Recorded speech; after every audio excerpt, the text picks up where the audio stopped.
Una cosa es alumbrar un lugar y otra muy diferente iluminarlo. Cuando encendemos el interruptor de una habitación, ésta se llena de luz. Pero cuando nosotros controlamos la ubicación, la dirección y la intensidad de esa luz, estamos iluminando. Iluminamos para crear un ambiente determinado o para dar un aspecto muy personal a un objeto o individuo.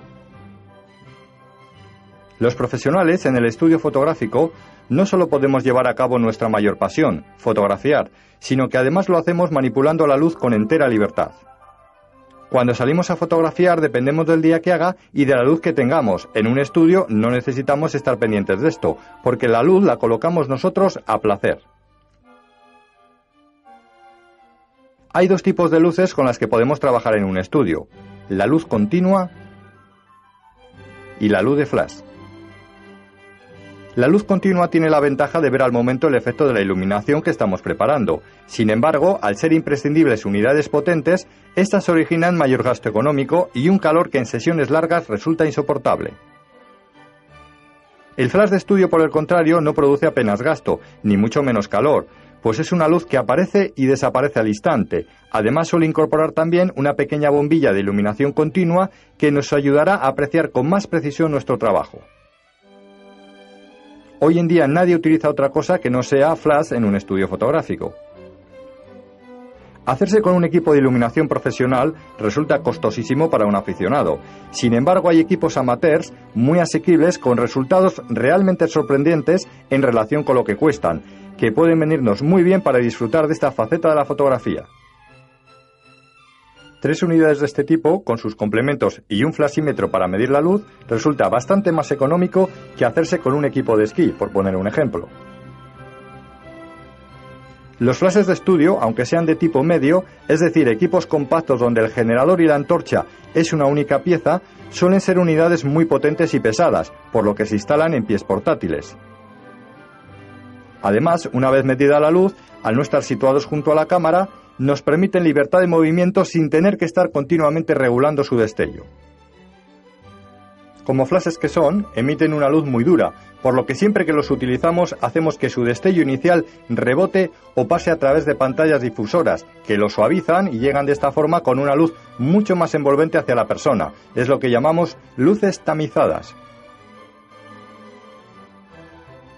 Son flashes de tipo manual. Para trabajar con ellos se utiliza un flashímetro que, colocado delante de la cara de la persona y en dirección a la fuente de luz principal, nos dará la combinación de velocidad y diafragma que tenemos que colocar en la cámara.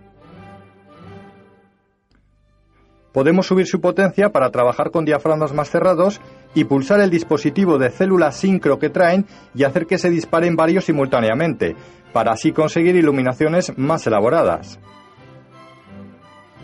Es importante también que la persona a la que se retrata no se desplace de la zona donde se ha medido la luz. Nosotros, en cambio, con el cable sincro conectado a la cámara o mejor con un disparador por infrarrojos, dispararemos las unidades con total comodidad. En un estudio fotográfico la iluminación se puede llegar a sofisticar mucho. Algunos fotógrafos, tratando de llegar no se sabe muy bien a qué, han cometido verdaderos excesos. Este hecho ha provocado la reacción de otros que, en contestación, han simplificado mucho sus iluminaciones y emplean una única fuente de luz. Dejando un poco de lado ambos extremos, vamos a conocer los tipos de iluminación más importantes en un estudio, es decir, aquellos a partir de los cuales se originan todos los demás. Antes hay que tener un concepto muy claro. En un estudio fotográfico siempre tiene que haber un foco principal, que es el más potente. No puede haber dos de esa potencia. Los demás harán la labor de iluminaciones secundarias, es decir, focos de relleno. Su potencia siempre será menor. Por supuesto, se pueden tener 2 unidades de luz o 3 de la misma potencia, pero 2 de ellos se graduarán a potencia inferior. Observar también que, aunque utilizamos flashes, empleamos el término de foco o unidad de luz. No son sino diferentes términos de la jerga fotográfica.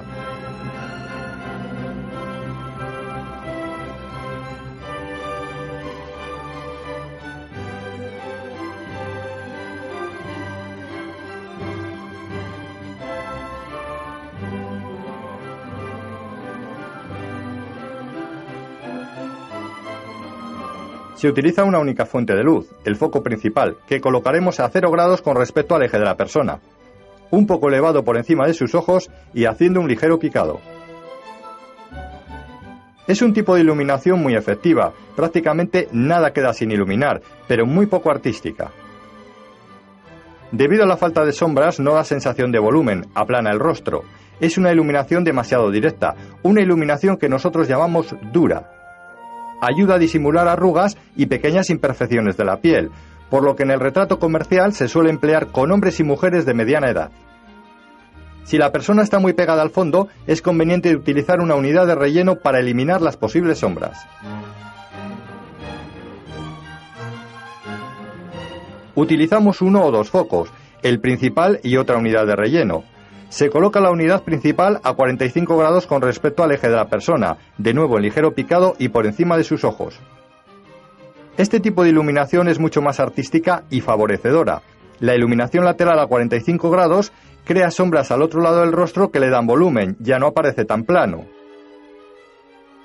Si queremos suavizar este efecto, colocaremos un reflector blanco para que rebote la luz. De nuevo, iluminación lateral, favorecedora. Este tipo de iluminación se emplea con mayor frecuencia que la anterior y es la base de muchas iluminaciones que se emplean de forma generalizada en los estudios fotográficos.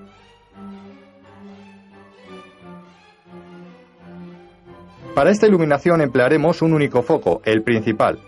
Lo colocaremos a 90 grados con respecto al eje de la persona directamente sobre la cabeza.